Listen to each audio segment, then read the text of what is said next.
In this video, I will tell you about the difference between sciatica, slip disc and normal back pain.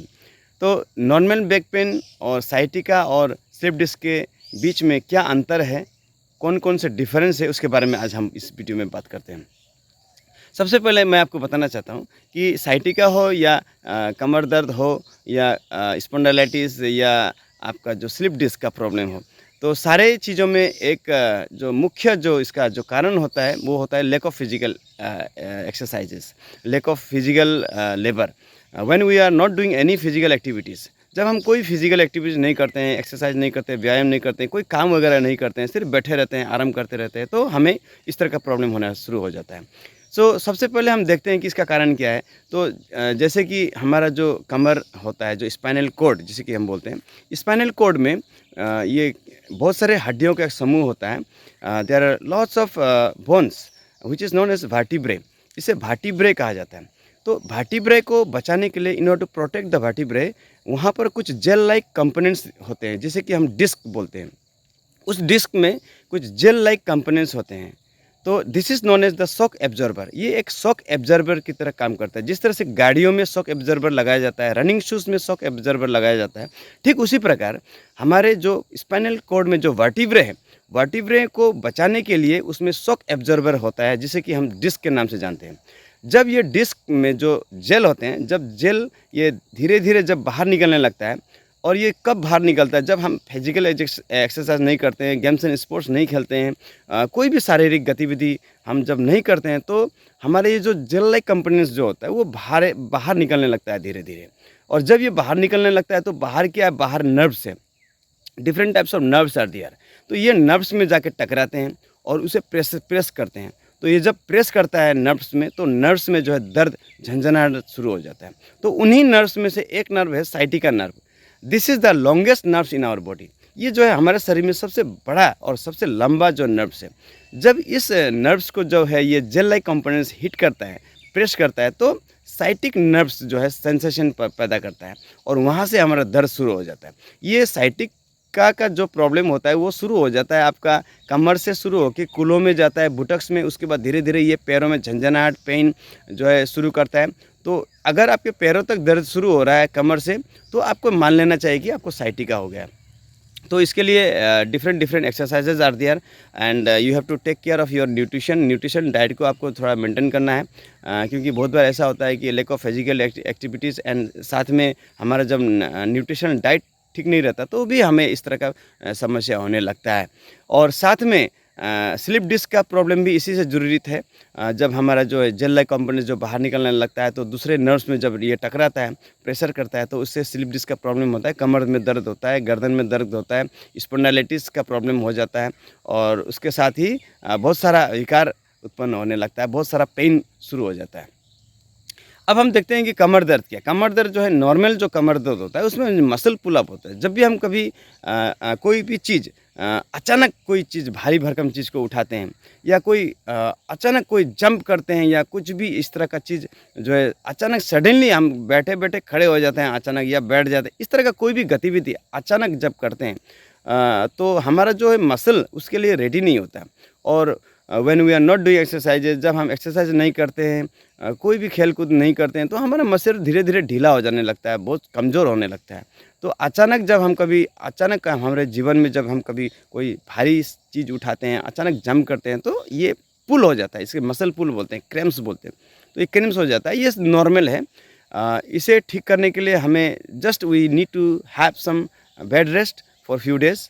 कुछ दिन आराम कीजिए, कुछ दिन आराम करने के साथ ही ये अपने आप ये ठीक हो जाता है।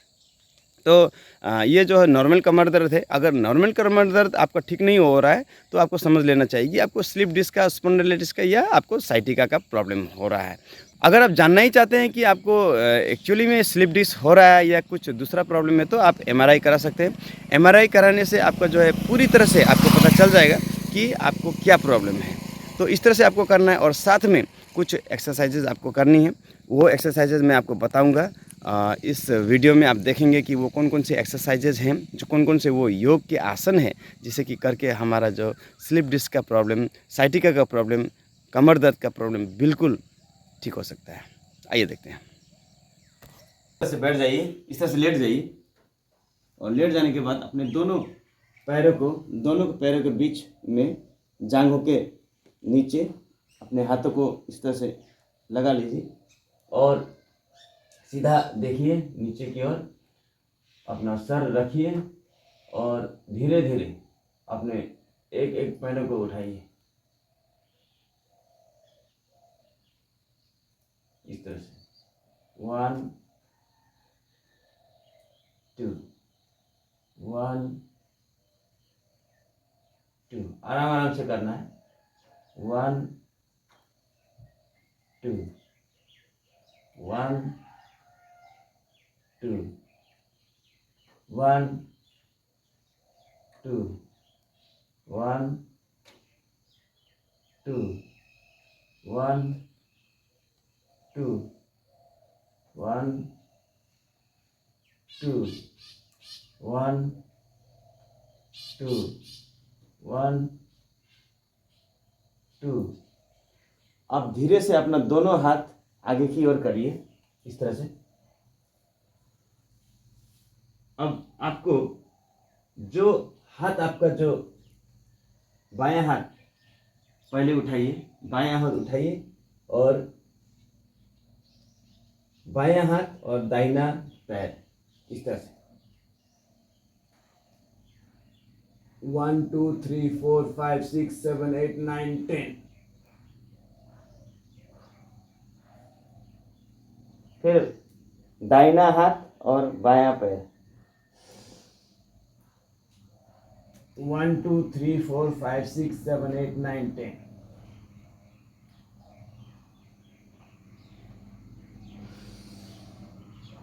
1 2 3 4 5 6 7 8 9 10।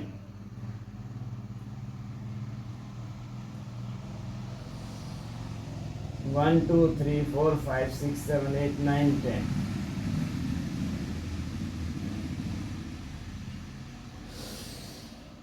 1 2 3 4 5 6 7 8 9 10।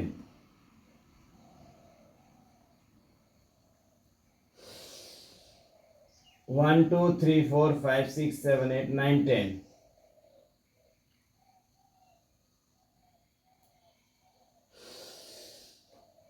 1 2 3 4 5 6 7 8 9 10।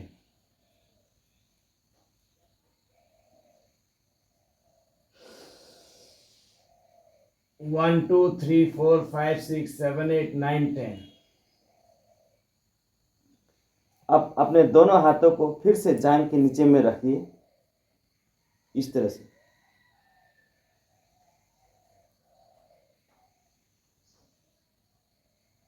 अब सर को और पैर को, दोनों पैरों को उठाइए ऊपर और सर को भी, और होल्ड कीजिए। 1 2 3 4 5 6 7 8 9 10। फिर से इनहेल करते हुए ऊपर जाइए। 1 2 3 4 5 6 7 8 9 10।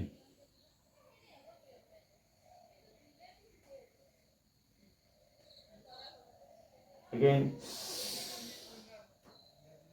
1 2 3 4 5 6 7 8 9 10।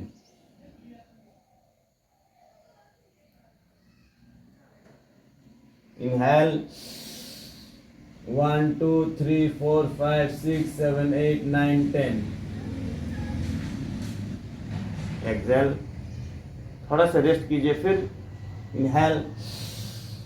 1 2 3 4 5 6 7 8 9 10।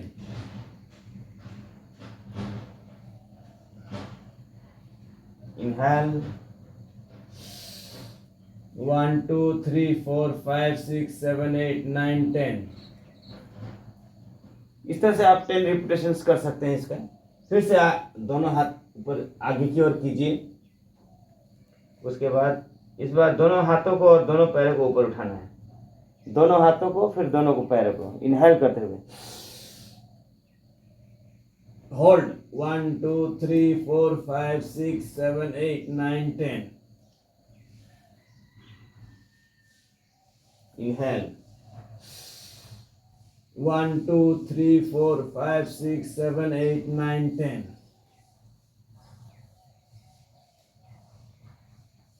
इनहेल 1 2 3 4 5 6 7 8 9 10। इसमें याद रखना चाहिए आपको दोनों हाथ और दोनों पैर बिल्कुल सीधा होना चाहिए। 1 2 3 4 5 6 7 8 9 10।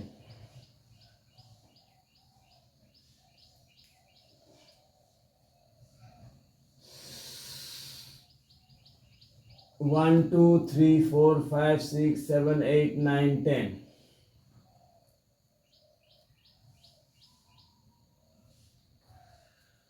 थोड़ी देर आप रेस्ट ले लीजिए और थोड़ी देर रेस्ट करने के बाद फिर से आप भुजंग आसन कर सकते हैं। भुजंग आसन में आपको दोनों हाथों को इस प्रकार से रखना है, इस प्रकार से भी रख सकते हैं। इस प्रकार से रखने से ज़्यादा फायदा होगा। पैरों को फैला दीजिए, दोनों पैरों को इस तरह से फैला दीजिए। उसके बाद इनहेल करते हुए ऊपर जाइए। Hold 1 2 3 4 5 6 7 8 9 10। Exhale, inhale 1 2 3 4 5 6 7 8 9 10। inhale, exhale. Again inhale. 1 2 3 4 5 6 7 8 9 10। Exhale.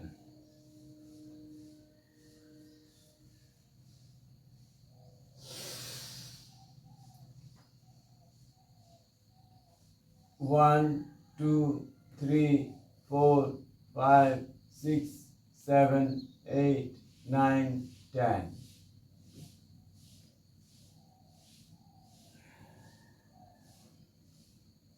थोड़ा सा रेस्ट कीजिए, फिर से बाईं ओर करवट बदलते हुए आप धीरे से इस तरह से पीठ के बल लेट जाइए। अब हम सेतुबंद आसन करेंगे। सेतुबंद आसन में इस तरह से आपको दोनों पैरों को इस तरह से रख लेना है मोड़ के। उसके बाद थोड़ा सा इसको इस तरह से थोड़ा सा ओपन करके रखना है पैरों को, और अपने हाथों को इस तरह से पैरों के सामने लेके आइए और धीरे धीरे आप शरीर को ऊपर की ओर उठाइए। ये है सेतुबंद आसन। Hold it for few seconds. 1 2 3 4 5 6 7 8 9 10। Again, second repetition. 1 2 3 4 5 6 7 8 9 10। Exhale. ऊपर जाते समय सांसों को इनहेल करना है, अंदर लेना है। नीचे आते वक्त सांसों को छोड़ना है, और ऊपर जब आप होल्ड करेंगे उस समय सांसों को रोक के रखना है। 1 2 3 4 5 6 7 8 9 10। इस प्रकार से आपको ये जो आसन है सेतुबंद आसन, इसको कम से कम 10 रिपीटेशंस आपको करना है। उसके बाद हम लोग करेंगे पद्मासन, उसके बाद हम लोग करेंगे पवन मुक्त आसन। इस प्रकार से आपको फोल्ड करके पैरों को ऊपर की ओर उठाना है, अपने हाथों को इंटरलॉक करके घुटनों के बीच रखना है और सांसों को छोड़ते हुए ऊपर की ओर जाना है। होल्ड 1 2 3 4 5 6 7 8 9 10। इस तरह से आपको करना है। यह है पवन मुक्त आसन। Inhale, exhale. होल्ड 1 2 3 4 5 6 7 8 9 10.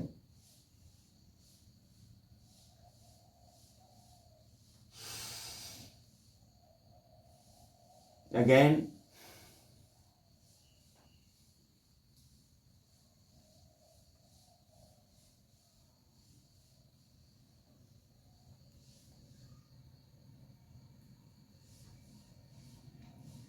इसको आप कम से कम 10 रिपीटेशन कीजिए, 10 रिपीटेशन कीजिए इसको। उसके बाद में दूसरा वेरिएशन हम लोग देखेंगे, पवन मुक्त आसन का जो दूसरा वेरिएशन है, number 2 variation, this one will do now. तो इसमें क्या करना है, आपको पैरों को इस तरह से रखना है, दाहिने पैर के ऊपर बायां पैर इस तरह से लगा दीजिए। उसके बाद आप अपने हाथों को यहाँ से बीच से इस तरह से घुसाकर इस तरह से इंटरलॉक कर लीजिए और सांसों को छोड़ते हुए 1 2 3 4 5 6 7 8 9 10। सो उसके बाद यही प्रक्रिया दूसरे पैर से हम लोग करेंगे। 1 2 3 4 5 6 7 8 9 10। इस तरह से आपको कम से कम 10 रिपीटेशन करना है इसका। 10 सेकंड का होल्ड रखिए। 1 2 3 4 5 6 7 8 9 10। मैं यहाँ पर आपको 4 बार करके दिखा रहा हूँ, आप कम से कम मिनिमम बिगिनर है तो 10 बार करें। 1 2 3 4 5 6 7 8 9 10। इस तरह से आपको करना है। मैं 4 बार करके दिखाया, आप 10 बार कीजिएगा। अभी हम लोग मरकट आसन का एक वेरिएशन करेंगे। मरकट आसन इस तरह से पैरों को फोल्ड कर लेना है, थोड़ा सा ओपन कर लेना है। उसके बाद आप इस तरह से हाथ को इस तरह से रख सकते हैं और ये जो है क्रॉस कीजिए इस तरह से।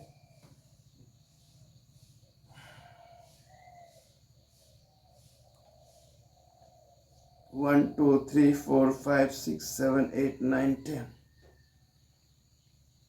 1 2 3 4 5 6 7 8 9 10।